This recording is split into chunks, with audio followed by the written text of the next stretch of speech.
Hey, everybody, good evening. Ivan here. Hope you are good. Hope you're having a great day.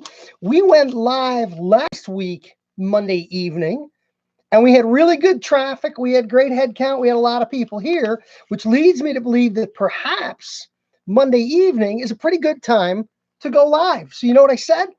Let's do it again. Let's go live on another Monday evening. Looks like we got two pair of eyeballs already. So once we're live like this, you guys know how the game works. Chat is open.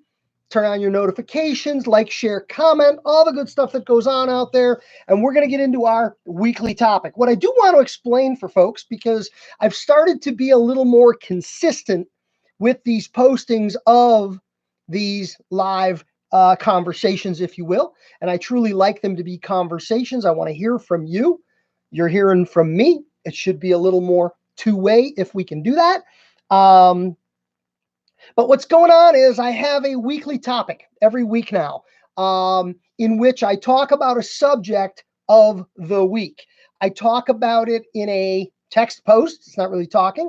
I talk about it in an audio post. I talk about it here live on YouTube. And I also cover the weekly topic on my team meeting every Wednesday night at 8 p.m. So typically what I've been doing is recording the video one week, this week, and it'll actually be the topic for next week. I have to work a little bit in advance. So while you're watching this now, it's going to be the subject for all of these footprints and all of this conversation next week. But that doesn't stop you from knowing about it, hearing about it, and getting into it. I just can't do everything always in the week that it's happening with my shows and travel and all that good stuff. So this week is Nashville. I'm heading down to Nashville, Tennessee.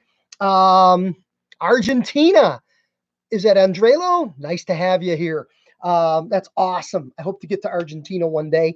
I'm a big meat eater, and I know you guys are serious cowboys down there. All right. This week's subject is cross promotion. And what I want to do is I want to talk about what cross promotion is. And then I want to also offer some suggestions for effective cross promotion. And anybody who's read the books, $100,000 Hair Cutter or 100 by 100 knows, anybody who's ever listened to me knows, neither one of these books contains a single thing about discounting. Ivan doesn't like to discount. Ivan doesn't believe in discounting. Ivan believes you can get 100 new haircut customers in 100 days. Ivan believes you can be a $100,000 hair cutter without ever discounting your haircut. I'm such a strong advocate of that. Literally every video I do in some way or another really comes back to that at some point. It's a huge mantra for me, no discounting. So cross promotion is a great way to promote, to build and grow business. Free haircut to my clients each time they send me a new client. One free client, you send me one, I cut you free. Absolutely. We've talked about that before. I love that. That is not a discount. It's important to understand that. So, cross promotion. I want to define it. I want to tell you what I mean by cross promotion. And then I want to offer up some hints, tips, tricks, ideas to help you execute a effective cross promotion. So, your shop or salon is located in a retail strip center. And on the end of the retail strip center is a Subway sub shop, a sandwich shop. And you take a pile of coupons down to the Subway sandwich shop and you give them to the man at the Subway sandwich shop and you say, hey, would you pass these out to your customers? That is not a cross promotion. That is a guy doing you a favor if he agrees to do it. And by the way, if the coupons are discounts, he isn't even doing you a favor. But I think you understand my point. A cross promotion is a situation in which I will be doing something to help someone grow their business, and they will be doing something to help me grow my business. We are helping each other. It's a two-way street. And I think this is where it gets to be really powerful, because you find like-minded individuals, people who think like you think, people who are serious and aggressive about growing their business like you are serious and aggressive about growing your business. And these things can naturally happen extraordinarily well. So that's what cross promotion is. Finding a partner in what I call a complementary non-competing. Complementary non-competing means They're a good fit for you for a number of reasons, and we'll talk about that in a minute. And they're not doing haircuts. If you promote with another haircut guy, don't tell me that's a cross promotion. That's two haircut guys trying to build haircuts. And that's not a bad thing. I don't think there's anything wrong with that, but that's not where we're going here. Complementary, non-competing. So let's talk about it. Let's talk about my top 4 big tips for structuring, building, or utilizing cross promotion to build your business. Tip number 1 is ask yourself who's close. Now let's go back to the scenario I just gave you. Your barbershop or hair salon is in a strip center. You're in the middle. At the end of the strip center is a Subway sandwich shop. The Subway sandwich shop and the barbershop share the same parking lot. If the Subway shop is convenient for a guy, you're convenient for a guy, and vice versa. So the Subway sandwich shop at the end of your strip mall very well may be an ideal cross-promotion partner. One of the reasons I use that example as I just gave it to you is exactly the way I did it when I owned my shop. I was in a strip center. I was in about the middle, and on the end was a Subway sub shop. So what did I do? I walked on down the end of the strip to talk to the manager at the Subway sub shop. And when the deal we worked out, and when I say the deal we worked out, I use that language very specifically because you got to work out something that works for both parties. It's got to be win-win. It's got to be a benefit for each guy involved in this. If I'm winning and he's not, it's not going to work very well, and it's not going to work very long, and you're over and done with. So here's what we did. We ran a promotion, and the promotion was this. My haircut at the time in the shop did not include the shampoo service. And we all know if you shampoo somebody, number 1, you're going to give them a better haircut. And number 2, they're going to have a better experience. And number 3, the shampoo is really awesome. So I wanted people to buy the upgrade. And we also all know the shampoo was an a la carte additional charge. So back in the day, if my haircut was $10, the shampoo was another $3. So instead of getting $10, now we'd be getting $13. That's a good thing. So what I did was we printed up coupons, and I gave a stack of coupons to the Subway guy that were redeemable at my shop for a free shampoo with the purchase of a haircut if you had the coupon. You could only get the coupon at Subway. The other side of it was I had a coupon to pass out that we printed out, and my coupon was get a free 6-inch Subway sandwich when you purchase chips and a drink. Fits their business model. He was okay with giving away the sandwich. You're buying chips and a drink. He's making his profit there. It worked out for him. He agreed to that. It was his idea. I agreed to pass him out. It worked. So I gave away Subway coupons. Subway gave away my coupons. Neither one of us discounted. You were getting something for nothing with the purchase of something. And it was a magical promotion. It was a beautiful promotion. And the guys that were coming by our strip center at lunchtime to buy a sandwich could get a haircut then. They could get a haircut on the way home. Subway was convenient for my customers, and the barbershop was convenient for the Subway customers. Perfect example of leveraging cross-promotion with somebody close. The next question to ask yourself as an idea in developing a cross-promotion is, where do my target clients go? Where do my best customers go? Now, this isn't necessarily someplace close, but it is a business that is patronized by your best customers. So as an example, maybe in your town, maybe not in your strip center or immediately close, but maybe in your town, you have determined your best customer is a male between the ages of 25 and 50, who's employed, who's relatively affluent, and who plays golf and who goes on 2 vacations a year. You know, you got to dig deep, know your customers, and know their demographic profile. So maybe in your town, there happens to be a cigar store, a cigar lounge, where guys go in and buy cigars, and they sit around and smoke cigars, and they socialize and things like that. Well, if your customer, your best customer, is probably a cigar smoker, and cigar smokers are probably haircut customers, even if they're not immediately close, this is a place where your customers, your best customers, live and hang out. They have the money to buy what you do. They like what you do. They're in your demographic. Maybe this cigar store, which has nothing to do with haircuts and isn't at the end of your strip mall, turns out to be a really great cross-promotion partner. So know as much as you can about your best customer demographic, find out where they go and what they do, and target those businesses. Next on the list is the question of what's a good fit? Who's a good fit for you? So they may not be close and they may not be currently in the circle of your customers. The example I always use with this one is, what if you own a store that sells athletic footwear? You might want to cross promote with a gym, a local fitness center. Those are obviously a really good natural fit for one another. And I think we can think about making those pairs all the time. With a men's grooming center, maybe it's a men's clothing store.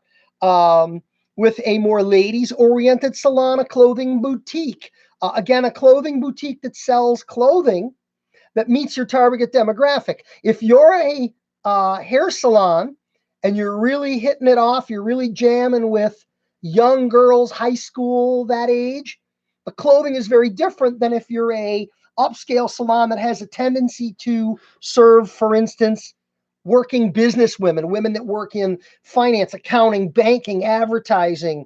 We'll call them dressed up type of jobs. A couple comments here. Another great topic, John. Absolutely. Thank you very much. SM Smook, if that's how we pronounce it. You've been here before, and I always love having you back. Thank you very much for taking the time and popping in. Thumbs up to you as well, my friend. Remind me, if you can, where you're coming from. I know I don't believe are you West Coast, I think, or are you outside the country? Remind me. So what is a good fit? That's a business that makes a natural, logical fit for you and your customers.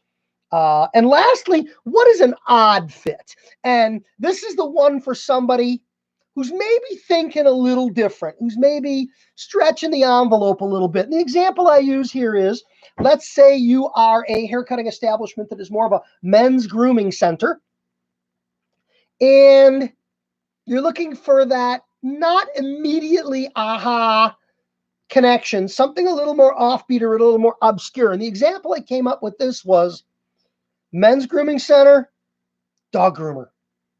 Grooming, see the connection, but not all guys have dogs and not all dog owners are guys. So it's not like a crazy exact one-to-one fit, but maybe the wording of the offer and the coupon and this and that, and man's best friend, maybe that's a dog, maybe it's your spouse. I don't know. But I just love the idea in that scenario of something that on the surface immediately, it's not as natural as gym, shoe store, fitness center. It's a little more obtuse or a little more obscure, but it could be really fun. It could be a little outside the box. So those are my 4 tips for structuring cross promotions. Who's close? Where do you find your target customers doing besides you? Who's a good fit and who's an odd fit? And then, of course, within that framework, adhering to Ivan's big rule, no discounts. There are hundreds of ways to build business, hundreds of clients to be earned. 100 by 100. Get the book, Amazon.com or ClipperGuy.com. Hundreds of potential opportunities that do not involve cutting the price or discounting. Interesting idea about the dog grooming promotion. Lots of women have dogs and have guys who need haircuts. Yes, lots of women have both dogs and men in their lives in need of grooming. You get it, John, totally. This is what I'm talking about. It's a little obtuse, but you can see where it starts to work. Everybody in the house needs a haircut, from dad to the dog. I don't know, but you're with me. You get it. I like it. I'm digging it. That's all I got for today on the subject, cross promotion. Remember, this is live now, but it will be the featured video next week. If you're not on my mailing list, go to ClipperGuy.com, and when the pop-up happens to sign up for the mailing list, you can do it there, or you can simply reach out to me with a direct message anywhere on social media. Shoot me your email address, and I'll add you to my mailing list. Patreon.com, that is my online community. The text blog goes live on Tuesday. The meeting is every Wednesday night. You can sign up and join the team for as little as $1 a month. The video gets featured in an email and online on Thursdays, and the audio post happens on Friday. So we cover the topic of the week. This will be the topic beginning next week, which I believe is the 25th, maybe on Monday, starts that week. I will be in Nashville on Sunday and Monday with the Major League Barber organization and their Nashville show. So if you're in Tennessee, drive to the middle of Tennessee. That's where they put Nashville, and that's where I will be. Thanks for tuning in. Thanks for being here tonight. I appreciate all of you showing up. Thank you for the comments and the engagement. Would you cross promote in a beauty supply from Sean? Interesting question, because a beauty supply sells depending on the type of store. A professional only store? No, wouldn't bother. My clients can't get in there. My clients are not professionals. And by the way, that goes back to this idea of, why are people building an Instagram following of a ton of barbers when barbers don't buy haircuts from barbers? It's consumers we're after. A beauty supply that serves the consumer population is an interesting thought, because I like to say that the people that shop at beauty supply stores are what I call beauty enthused. They're at a beauty supply because they're buying beauty stuff, whether it be combs and brushes or styling product or over-the-counter hair color, consumer type things. They care about beauty. They're interested in beauty. They're excited about beauty.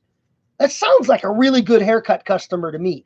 So I think with the right offer and the right partner, I wouldn't call a beauty store off limits. I think a beauty store could potentially be a very, very viable cross-promotion partner. I think anybody could be.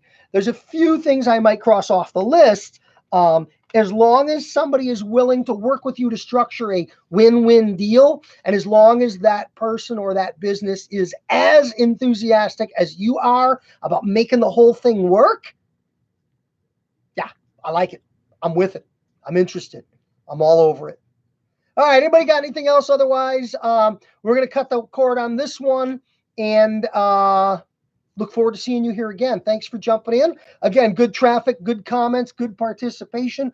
Got some thumbs up there that I appreciate. I'll put some detail on some of the things I mentioned in the description later when I rich this up and have the opportunity to get it all filled out. So thank you all very much. Have a wonderful night, and we're going to call it a day. Take care. See you next time. Bye-bye.